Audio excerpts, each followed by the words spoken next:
20 In May 2014, as a 15-year-old high school freshman, I was sexually assaulted in a locked mechanical room by Owen Labrie, a popular senior who was headed to Harvard in the fall. I clawed tears off my face as I trudged across campus at St. Paul's School wondering what the hell just happened. At first I thought I was being too sensitive, too much of a baby for being so distraught. I had no idea at the time that what happened was a crime.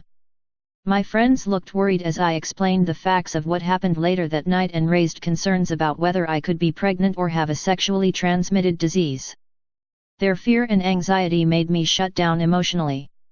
I tried to ease their minds by pretending everything was fine, that it was no big deal. We couldn't all be upset at once, so I felt I had to balance out the emotions and stay as strong as I could be. As I struggled to make sense of that night, I confided in my sister, my mom, and my school counselor, Buzz. Buzz had an obligation to contact police due to mandatory reporting laws. Several days after my assault, I headed to the hospital for a rape kit examination and talked to a police detective. I tried to convince myself that things couldn't be that bad, because I was still alive. I questioned myself non-stop for months. Scratch that, for years after being sexually assaulted. Why did I leave my dorm room that night? I had said no to my attacker, but why didn't I kick and scream? In some ways, it was easier to blame myself than accept that I was the victim of a crime. If I hadn't done anything wrong, then someone had done something wrong to me. When news broke of Owen Labrie's arrest in the summer of 2014, I was shocked by online comments calling me a slut and a liar. Someone even identified me by name. Nothing could prepare me for the victim blaming that ensnares survivors of sexual assault. Guilt and shame consumed my every thought when I returned to campus, a tight-knit boarding school community of roughly 500 students. Many of my close friends ditched me. Other students cracked age of consent jokes. Classmates openly stared or averted their eyes when I was around. I didn't feel safe anymore. I even distanced myself from my family and wondered if life would be easier for everyone if I were gone. One of the only sources of constructive support at school was Buzz. I would sit in her office and genuinely ask, what did I do to deserve being assaulted? Was I really that horrible of a person? She would respond with kind eyes and remind me that nobody deserves that, and that I wasn't a horrible person. We talked about how difficult it was to challenge the status quo at St. Paul's, where entrenched traditions allow girls to be treated as objects, or targets, in games of sexual conquest. The culture was too strong to dismantle alone. I left St. Paul's when I realized that the administration was doing nothing to change its rape culture. They seemed to care more about their reputation, and keeping me silent, than they did protecting me from retaliation and bullying from other students. All I wanted was for Owen to take responsibility for the assault, and to prevent him from violating more girls.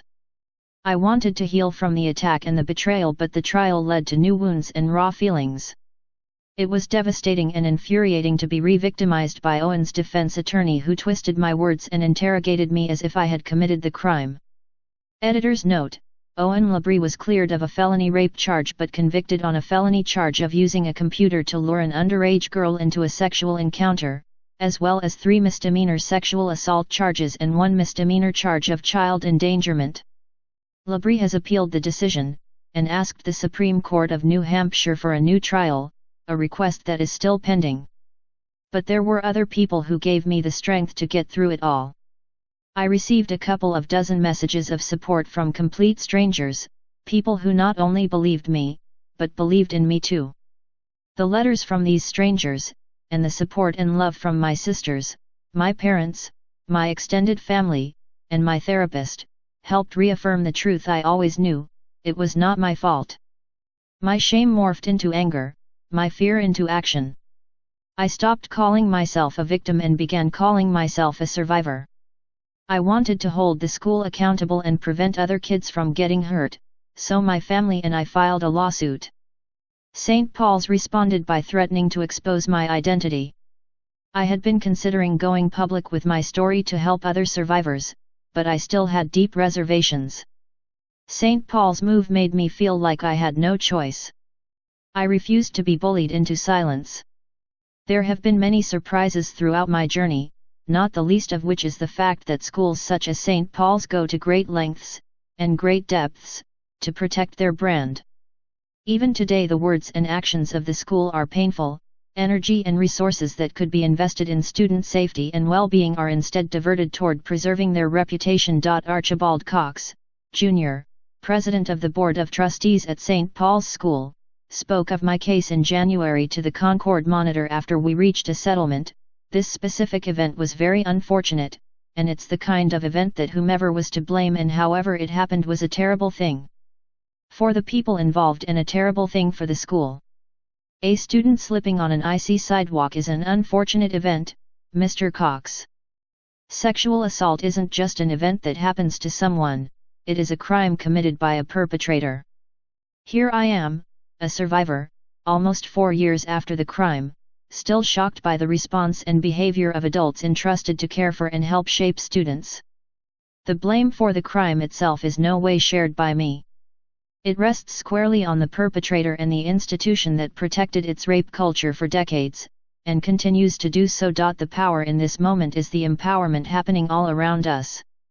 A teenage survivor of sexual assault shouldn't be responsible for holding a 162-year-old institution accountable for its actions, or lack thereof. As more survivors speak up, institutions everywhere are being forced to respond. My journey is far from over, but as I put the chapters of St. Paul's behind me, I realize that there is so much work to be done.